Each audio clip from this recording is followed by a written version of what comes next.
Hello guys and welcome back into a new brand video. In today's tutorial, I'm going to show you how to fix Threads app crashing on Android. So make sure to watch the video to the end and follow these simple steps.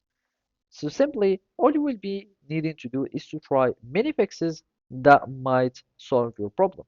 The first one is to clear the cache. Sometimes it might be only storage that is causing such problems, so you will need just to hold tap on your application, click on App Info, and after that, you will want to go to storage. So from storage, you will need to clear the cache, and here it will loosen the storage of the Threads app, and that should stop some conflicting caching problems, and that should solve the problem.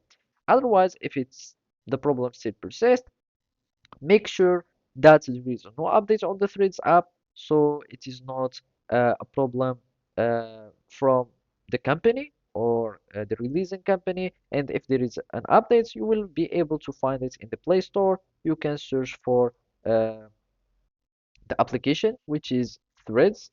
So here you go to Threads, and normally you will find updates here if there are some updates released. And if the problem still persists, you will be needing to simply reset your application by uninstall it. So you go to the app info and let's go back. You click on uninstall, click on OK, and after that, you reinstall the application and see, and that should actually solve your problem.